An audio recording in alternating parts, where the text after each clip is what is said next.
Hey guys, happy Sunday. It's absolutely gorgeous out. I wanted to get a video out to you guys, but my day has been so slammed with coaching all morning and then wanting to enjoy the sun with the vitamin D. I went out for a walk for an hour just to kind of get some Mother Nature vitamin D into my body and into my blood and get the fresh air. And now I'm, doing life stuff, grocery shopping, soccer games, all that fun stuff. I wanted to video this before I was actually on my way to Costco and kind of talk to you guys about obviously some questions that you guys have seen over the past week regarding your body fat in-body scans, what that all meant, and kind of how I can wrap some things up to help you grasp a little bit more on the reality of what a transformation is.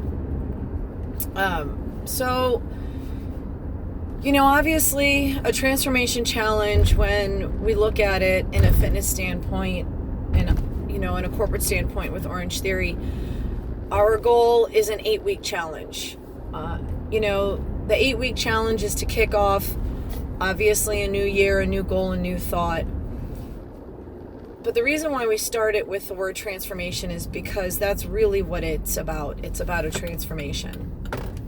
And, I've talked to a lot of people at the studio in regards to understanding what a transformation means and what their transformation means to them. So my question to you, in all honesty, is what do you guys want to get out of this? My goal as your coach, as the head coach, and also as a nutritionist and as a personal trainer, is to educate you, to help you become more aware, to help you walk away from these 8 weeks, to be able to make better choices, to know that you are obviously in control of your own destiny, and that it is a process and that it's a daily ongoing choice. 8 weeks in the grand scheme of things is a great time for people to start creating a habit.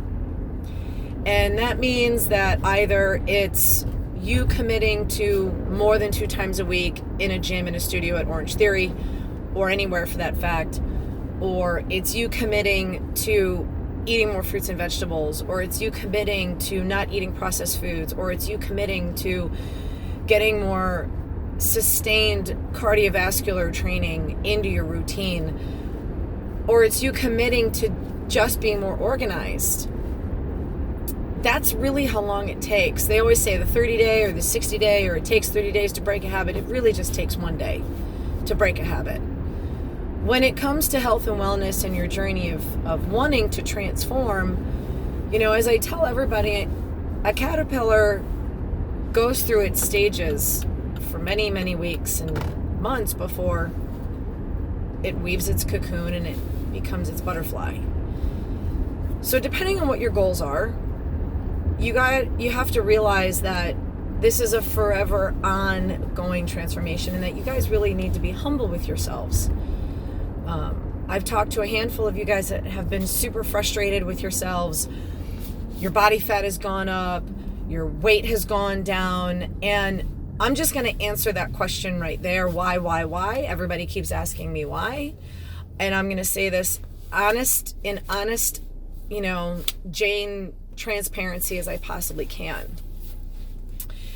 If you're a person who comes into a transformation, of a body transformation, and you come in and you don't really have a foundation, a true foundation of lean muscle density, in your first 4 weeks, you will lose weight if you watch what you're eating, because it's the 80-20 rule, 100%.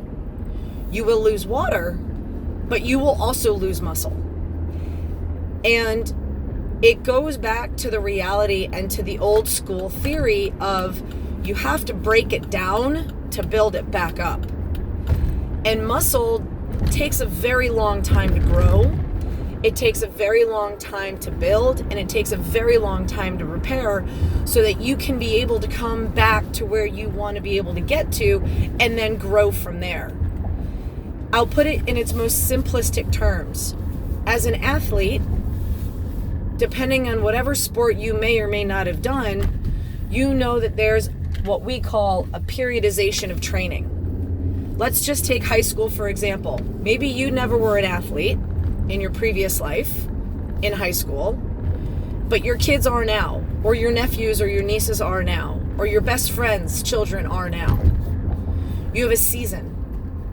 You've got a football season, you've got a soccer season, you've got a hockey season, you've got a swim season, and you have those seasons for a reason to train 8 to 12 or more weeks.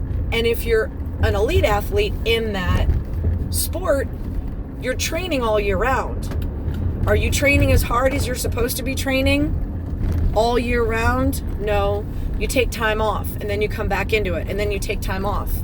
But you're always doing it over and over and over again. Fitness is really no different. If you want your body to be able to get to a place that you want it to get to, you have to break it down to build it back up. So that means that your muscle is going to break down for about 2 weeks, 3 weeks, depending on the severity of it. Water is going to fill the space. Body fat is going to go up because of the inflammation of the microscopic tears in the muscle, of lifting weights, of doing cardio. It's week 5, 6, 7, and 8 that are going to be crucial. And when I mean 5, 6, 7, and 8 are crucial is you have to make sure that you're getting your stretching in. I can't even tell you how many times people today, and I coached all 5 classes today, how many times people are like, oh my gosh, I am so sore. I've been coming 4 times a week or 5 times a week, and I just can't get over my soreness and it won't go away. Well, unfortunately, that's going to happen. But if you don't take care of the soreness of your body, then you're going to continually break down your muscle, and it won't repair, and it won't create lean muscle tissue for you to burn more fat at rest. So as I mentioned to you guys before, you've got to give back to your body. If you're going to put your body in demand, you've got to give back to your body, number one, first and foremost. So I hope that answers the question of why did my body fat go up in week 5 when I did my in-body scan halfway through. For those of you who came in and didn't have a foundation initially of lean muscle tissue, utilize this as your benchmark, right? We always talk about benchmarks. Utilize this as your benchmark. You've lost 5 pounds, 7 pounds, 8 pounds, 10 pounds. That's awesome, right? Now you have the opportunity of building lean muscle tissue. You've got to get your weights in. Number one, you've got to pick up a heavier dumbbell. Go slower on the fitness floor. Do weights at your house. I don't really care for how long. If you can create the opportunity of getting a weighted movement on top of your muscles, for those of you that are learning how to create a lean muscle density, then you know what? Pick up a pair of dumbbells at home and do, 15 squats, 10 sets. You've got to be able to break down the microfibers to build them back up. That's just the reality on that. That's number one. Number two, for those of you guys who've lost weight and you've lost body fat, congratulations, kudos to you. Now you are going to the next level, and the next 3 weeks are going to be crucial, and they're going to be hard. If you've lost 1, 2, or 3% body fat, then you have to understand that to stay on that percentage drop is really, really hard, unless you are way, way, above the norm, and you take the opportunity of, making sure that you're eating healthy and you're lifting your weights. So with that being said, make sure you stay your course. You don't want to give yourself an opportunity to lose any ground. You want to make sure that you're still lifting your weights. And at the same time, I am going to ask you guys, give yourself 2 days a week of steady cardio, low heart rate burning. So for example, I'm in a different periodization phase of training right now. I'm in my cycling phase, and I'm doing a lot of cardio. I do cycling every single day, and yesterday was my endurance day. I rode for 90 minutes. I did not allow my heart rate to go below 77% I did not allow it, or 76%, I did not allow my heart rate to go above 80%. I sat between 76 and 80% for an hour and a half. My legs are roached right now. I didn't destroy my heart rate. I didn't destroy my lungs. I didn't go to anaerobic zone. I lived in aerobic zone. And here is the reason why. Your muscles utilize carbohydrates for energy. So if you're on a keto diet while you're doing this transformation challenge and you're doing high interval training, it's going to be really hard for you to lose body fat. I'm just going to be honest with you. Your muscles require complex carbohydrates, glycogen, in order for them to fire and in order for them to be utilized efficiently and effectively. So with that being said, the main source of energy that I was utilizing in my 90-minute cycling class was fat. Why? Because I was storing my glycogen for a high-intensity day today while I worked my intervals and my power sets on my weights and on my bike. You don't want to use glycogen all the time. You want to be able to train your body to use fat. You have enough fat in your body that's stored that you could utilize it all day long, but you have to sit at that percentage. I got off my bike yesterday and my clothes were drenched. I felt fantastic. I mean, I was tired, but I wasn't breathless. I wasn't physically high intensity driven exhausted. My muscles weren't blood pumped. They were just really fatigued. And now today, they're super fatigued. Are my legs swollen today? 100%. So there's a difference to understanding when you're training for what purpose, why you're training for that purpose, and what your end goal is. So for those of you who came in and you've had a lean muscle density background, right? And your goal is to lose more body fat. If you're lifting your heavy weights, because I don't really know what you're doing, except for what you're doing at Orange Theory and the templates there, or the emails that I'm encouraging you to do. If you guys are lifting your weights, you really maybe are not getting your long sustained endured fat burning. It's the long sustained endured fat burning that is mentally grueling. Sometimes people would rather chew glass. You want to pick your eyeballs out with an ice pick. But that is the most sustainable fat that you are going to burn, that your body can utilize while saving your muscles. Point reference number 3, and I don't know if people understand this. Cardiovascular, high intensity training for a long sustained period, day in, day out, day in, day out, day in, day out, over time, is cannibalistic. Cardiovascular training on the body will consume and cannibalize your own muscle tissue to utilize that as energy, because you aren't training to utilize your fat, and fat only gets utilized when you're in long sustained endurance.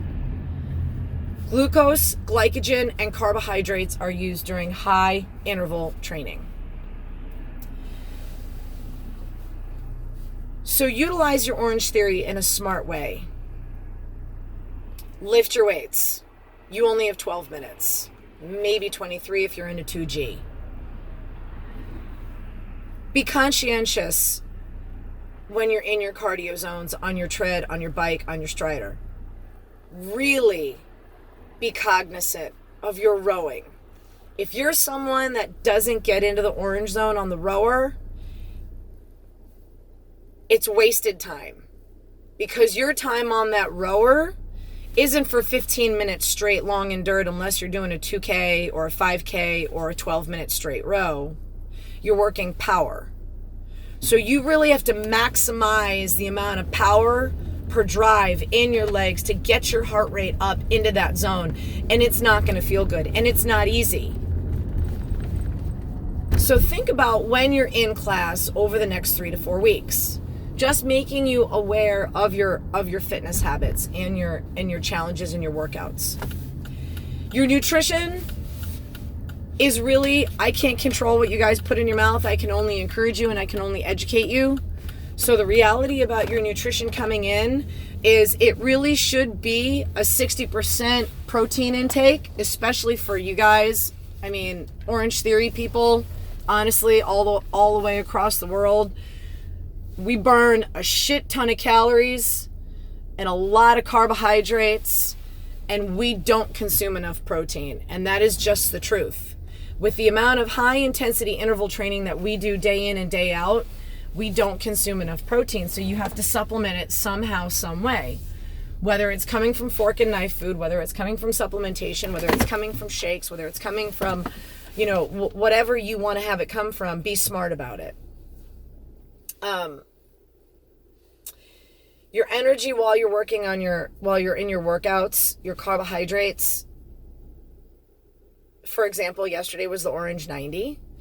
If I was taking that Orange 90 yesterday, about an hour and a half before I would take that Orange 90, I would have probably had about a half a cup of oatmeal and 3 egg whites. Or I would have had a protein shake. I would have had my complex carbohydrates. And I would have had my fats, and I would have had my protein. So the next 3 weeks, and I counted it, I checked it, we have 3 full weeks left. We have week 6, week 7, and week 8. Your goals and your gains are going to come from your awareness.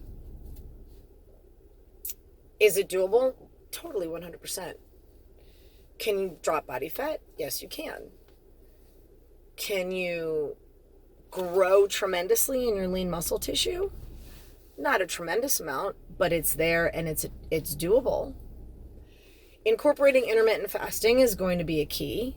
And the reason why that's going to be a key is because the reality of intermittent fasting is this.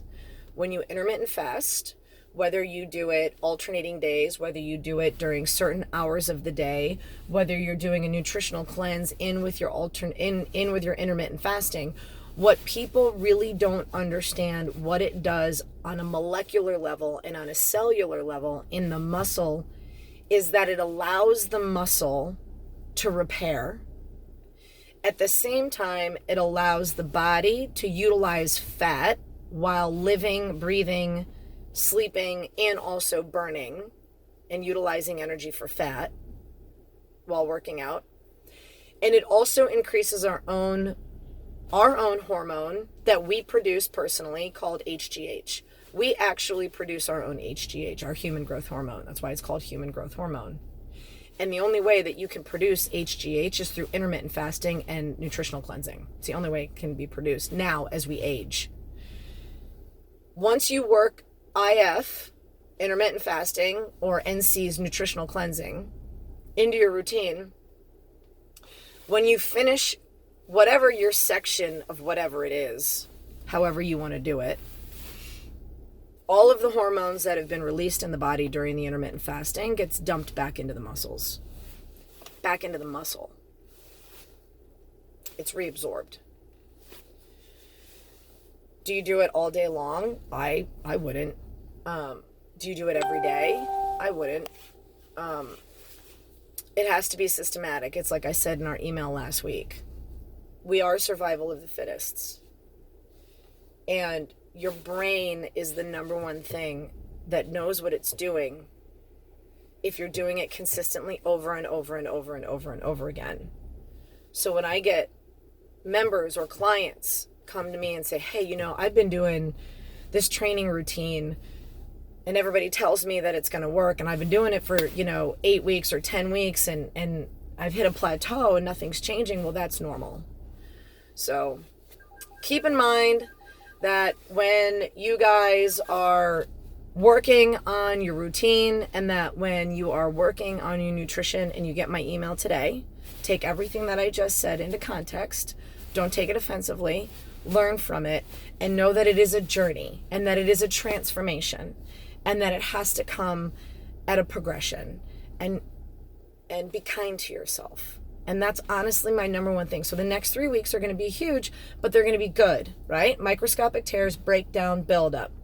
You got to go 3 steps forward to go 2 steps back, to go 3 steps forward to go 1 step back. And that's how the body transforms.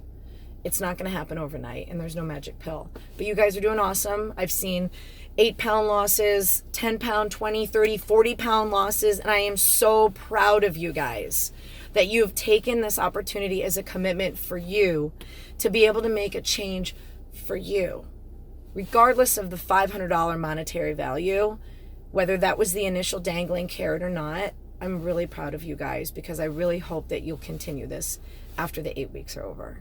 So on that note, go enjoy the rest of your Sunday. It's gorgeous outside. I'm going shopping. See you later.